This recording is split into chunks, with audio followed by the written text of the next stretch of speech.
এখন আমরা অনুশীলনের যে নমুনা প্রশ্নগুলো আছে তার হচ্ছে গিয়ে সংক্ষিপ্ত প্রশ্নোত্তর যে পর্বটা আছে ওইগুলো হচ্ছে সমাধান করব। তো এখানে হচ্ছে গিয়ে 4টা সংক্ষিপ্ত প্রশ্ন আছে। এর মধ্যে হচ্ছে প্রথম যে সংক্ষিপ্ত যে প্রশ্নটা এটা হচ্ছে আমাদেরকে কি জিজ্ঞেস করছে যে ঘূর্ণিঝড়ের শক্তি সৃষ্টিতে বাষ্পায়নের ভূমিকা হচ্ছে ব্যাখ্যা করো।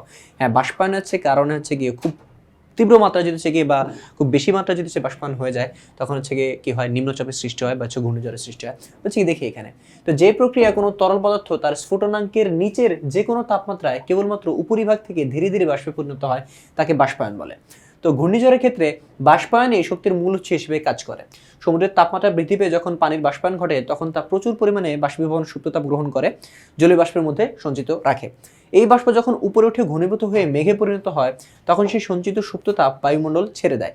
এই নির্গত তাপ আশপাশের বাতাসকে দ্রুত গরম ও হালকা করে লৌহচাপকে আরও শক্তিশালী করে তোলে, যার ফলে চারপাশ থেকে প্রবল বেগে বাতাস কেন্দ্রের দিকে ছুটে আসে। মূলত বাষ্পায়ন প্রক্রিয়া সমুদ্র থেকে বায়ুমণ্ডলে বিপুল পরিমাণে তাপ শক্তির স্থানান্তরে একটি সাধারণ নিম্নচাপকে প্রলয়কারী ঘূর্ণিঝড়ে রূপান্তরিত করে। মানে মেন ব্যাপারটা হচ্ছে কি যে সমুদ্রের মধ্যে বা মাঝে তো হচ্ছে কি করে অনেক হচ্ছে কি সূর্য হচ্ছে কি আলো হচ্ছে পড়ে বা সূর্য হচ্ছে তাপ পড়ে। তো ওই সূর্যের থেকে তাপ হচ্ছে কি হয়, ওইখানে যে পানিগুলো হচ্ছে আসে তাপটা শোষণ করেছে কি বাষ্পে পরিণত হয়। এইটা যখন হচ্ছে কি উপরে হচ্ছে যায়, উপরে হচ্ছে গিয়ে মেঘে পরিণত হয় তখন সেটা ঠান্ডা হয়, ঠান্ডা হচ্ছে বাকি তাপগুলো হচ্ছে তখন ছেড়ে দেয়। তো তাপ ছেড়ে দিলে আশপাশের বাতাসটা হচ্ছে গরম হয়, আর ওই মাঝখানে হচ্ছে কি হয় আমাদের হচ্ছে গিয়ে মানে একটা শূন্যস্থান হচ্ছে সৃষ্টি হয়। তো গরম বাতাসগুলো হচ্ছে গিয়ে মাঝখানে হচ্ছে গিয়ে প্রবল বেগে চারপাশ থেকে আসতে থাকার হচ্ছে কারণে পরে হচ্ছে কি হয় সবগুলো হচ্ছে মিলে একটা ঘূর্ণিঝড় হচ্ছে গিয়ে সৃষ্টি করে থাকে।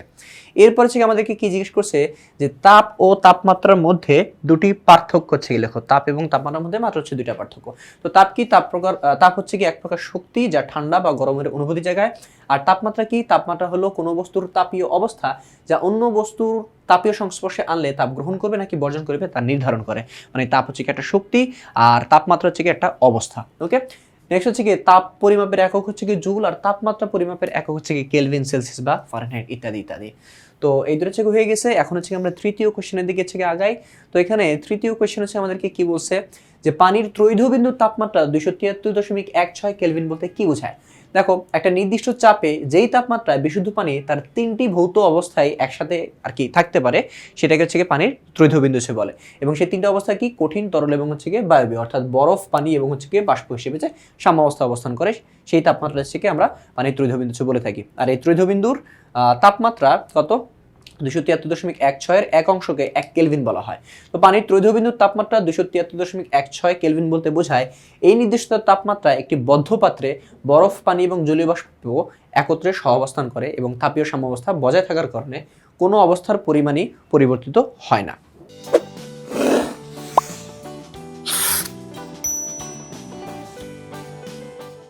তো এরপরে হচ্ছে গিয়ে 4 নাম্বার কোয়েশ্চেনে আমাদেরকে কি জিজ্ঞেস করছে যে উঁচু পাহাড়ের উপর রান্না করতে বেশি সময় লাগে হচ্ছে গিয়ে কেন। তো দেখো, উঁচু পাহাড়ের চূড়ায় বায়ুমণ্ডলীয় চাপ কম থাকায় পানির স্ফুটনাঙ্ক কমে যায়। স্ফুটনাঙ্ক কমে যায় মানে কি, আগে যেখানে 100 ডিগ্রি সেলসিয়াসে পানিটা ফুটতে শুরু করতো এবার দেখা যাচ্ছে 70 ডিগ্রি সেলসিয়াস বা 80 ডিগ্রি সেলসিয়াস তাপমাত্রা সেটা হচ্ছে ফুটতে শুরু করবে।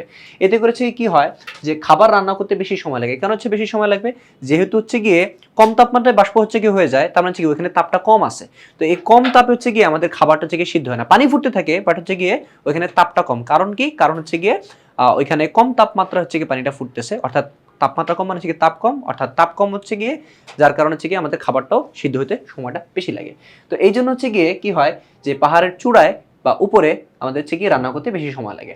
আচ্ছা দেখো, তারপর হচ্ছে কি বলছে যে প্রমাণ চাপে যে তাপমাত্রায় কোনো তরল পদার্থ ফুটতে শুরু করে এবং বাষ্পে পরিণত হয় তাকে ওই তরলের স্ফুটনাঙ্ক বলে।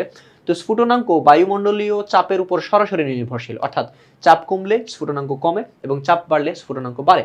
তো উঁচু পাহাড়ের চূড়ায় বায়ুমণ্ডলের চাপ সমতলের তুলনায় অনেক কম থাকে, ফলে সেখানে পানির স্ফুটনাঙ্ক কমে যায়। তো যার কারণে 100 ডিগ্রি সেলসিয়াস তাপমাত্রা পৌঁছানোর আগেই পানি ফুটতে শুরু করে এবং বাষ্প হয়ে যায়। যেহেতু পানি কম তাপমাত্রায় বাষ্প হয়ে যায় তাই পাত্রের তাপমাত্রায় রান্নার জন্য প্রয়োজনীয় হচ্ছে গিয়ে মানে পৌঁছাতে পারে না। তো পর্যাপ্ত তাপের অভাবে খাবার সিদ্ধ হতে অনেক দেরি হয়, তাই পাহাড়ের উপর রান্না করতে বেশি সময় লাগে। তো এই ছিল হচ্ছে গিয়ে আমাদের ষষ্ঠ অধ্যায় সকল হচ্ছে নমুনা প্রশ্ন।